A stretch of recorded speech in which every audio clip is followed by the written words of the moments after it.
नमस्कार केमन आছেন সবাই। তনু রান্নাঘরে নতুন একটি ভিডিওর সাথে সকলকে স্বাগত জানাই। আজ আমি দেখাবো শীতের পেঁয়াজ কলি আলু টমেটো দিয়ে কাতলা মাছের ঝোল। তো প্রথমে আমি আলুগুলোকে কেটে নিয়েছি। আলু নিয়েছি 200 গ্রাম মতন, আর 200 গ্রাম পেঁয়াজ কলিকে বড় বড় টুকরো করে কেটে নিয়েছি। আলুটাকেও একই প্রসেসে লম্বা করে কেটে নিয়েছি। সাথে আমি এখানে একটা বড় টমেটো কেটে নিয়েছি। আর এখানে কি কি মশলা নিয়েছি সেটা একবার দেখিয়ে দিই। পেঁয়াজ নিয়েছি কুচিয়ে একটা, সাথে নিয়ে নিয়েছি এখানে 25 গ্রাম মতন রসুন, 1 ইঞ্চি আদা, আর একটা পেঁয়াজকে আমি পেস্ট করব সেই জন্য বড় বড় টুকরো করে কেটে নিয়েছি। সাথে নিয়ে নিয়েছি প্রয়োজন মতন কাঁচা লঙ্কা। তো পেঁয়াজ, আদা, কাঁচা লঙ্কা, রসুন এটাকে আমি পেস্ট করব।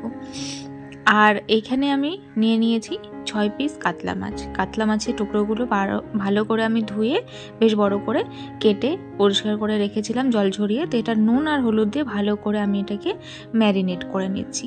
কে কে রেসিপিটি ট্রাই করেছেন অবশ্যই জানাবেন, আর কে কোথা থেকে ভিডিওটি দেখছেন সেটাও কিন্তু জানাতে ভুলবেন না। তো মাছগুলো আমার মাখা হয়ে গেছে। এইবারে আমি কড়াইয়ের মধ্যে সর্ষের তেল দিয়ে দিলাম। তেলটা গরম হয়ে যাওয়ার পরে মাছগুলো একটা একটা করে বেশ লালচে করে ভেজে নেব।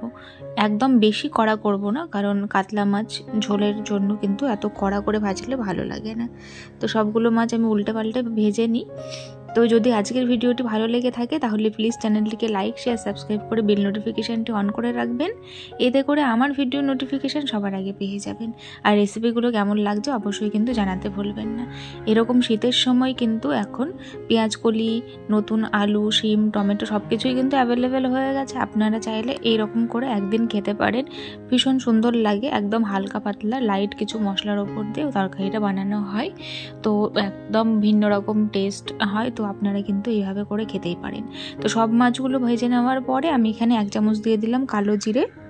কালো জিরেটা দেওয়ার পরে যে কুচিয়ে রাখা পেঁয়াজটা সেটা প্রথমে আমি এখানে অ্যাড করে দিলাম। পেঁয়াজ আমি দুরকমভাবে নিয়েছি, প্রথমেই বলেছি।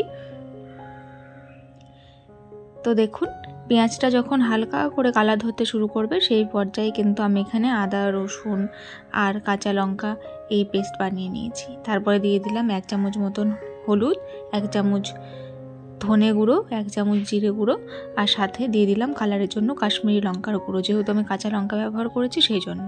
তারপরে আমি দিয়ে দিলাম এখানে স্বাদ মতন নুন। ঝালটা আপনাদের ইচ্ছে মতন নেবেন। আমি এখানে 6-7টা মতন কাঁচা লঙ্কা নিয়েছিলাম। তো এবারে সামান্য একটু জল দিয়ে খুব ভালো করে কিন্তু মশলাটাকে কষাবো যতক্ষণ না কাঁচা গন্ধটা চলে যাবে সেই অবধি। যখন তেল ছাড়তে শুরু করে দেবে তখন কিন্তু আমি এখানে নিয়ে নিয়েছি আলুটাও কিন্তু এর মধ্যে আমি দিয়ে দেবো। আলুটা আমি ভেজে নিয়েছিলাম পরে, কিন্তু সেইটা আমি ক্লিপ নিতে ভুলে গেছি, আমাকে ক্ষমা করবেন। তো আলুটা ভেজে দিলে একটু বেশি ভালো লাগে খেতে, সেই জন্য ভেজে নিয়েছি। তারপরে আবারও সামান্য একটু জল গরম করে জলটা দেবার পরে আমি এখানে আলুটা দিলাম। আলু দেওয়ার পরে আমি কিছুক্ষণ আবারও কিন্তু ঢেকে এটাকে খুব ভালো করে কষাবো। আবারও কিন্তু ঢেকে দিলাম, আর সাথে কিন্তু আলুটাও সেদ্ধ হয়ে যাবে এই জলের মধ্যেই। তো দেখুন আবারও ভালো করে মশলা দিয়ে কিন্তু কালার ছাড়তে শুরু করে দিয়েছে। তো এই পর্যায়ে আমি এবারে এর মধ্যে অ্যাড করে দিচ্ছি বড় করে কেটে রাখা পেঁয়াজ কলিটা দেবো। তার সাথে সাথে আমি টমেটোটাও এর মধ্যে অ্যাড করে দেবো। তারপরে আমি একটু বাড়িতে মটরশুঁটি রাখা ছিল, সেই মটরশুঁটিটাও এখানে অ্যাড করে দিয়েছি। শীতের সময় যে কোনো সবজিতেই কিন্তু মটরশুঁটি, টমেটো এগুলো দিলে কিন্তু ভীষণ ভালো লাগে। তো মটরশুঁটিটাও আমি এখানে অ্যাড করে দিয়েছি। আপনারা চাইলে পেঁয়াজ কলি তরকারিটা আলু টমেটো দিয়েও করতে পারেন, আর মটরশুঁটি দিলে তো ভীষণই ভালো হয়। তো আপনারা এইভাবে কিন্তু করে নিতে পারবেন। তো এইবারে আমি বেশ খানিকক্ষণ আরও 10-15 মিনিট মতন কষাবো। মটরশুঁটি আর পেঁয়াজ কলিটা আরেকটু সেদ্ধ হতে দেব, যাতে একদম বেশি গলে না যায় কিন্তু গোটা গোটা থাকে।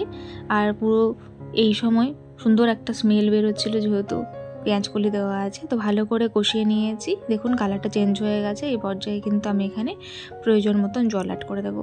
এই ঝোলটা একটু পাতলা খেতেই ভালো লাগে, সেই জন্য আমি জলটা বেশি দিয়েছি, 1.5 গ্লাস মতন জল দিয়েছি। যখন ঝোলটা ফুটতে শুরু করবে তখন ভেজে রাখা কাতলা মাছগুলো কিন্তু আমি এর মধ্যে অ্যাড করে দিয়ে ভালো করে ঝোলের সাথে এটাকে মিশিয়ে নিচ্ছি। আজকের রেসিপিটি কেমন লাগলো অবশ্যই জানাবেন। যদি করে খান তাহলে অবশ্যই কমেন্টস করতে ভুলবেন না কেমন হয়েছিল। আর যদি ভালো লাগে তাহলে সাবস্ক্রাইব করে পাশে থাকবেন আরও এরকম নিত্য নতুন রেসিপি দেখার জন্য। তো নামানোর আগে আমি একটু ধনেপাতা দিলাম, দিয়ে নামিয়ে নিলাম। কেমন হয়েছে অবশ্যই জানাবেন। ধন্যবাদ।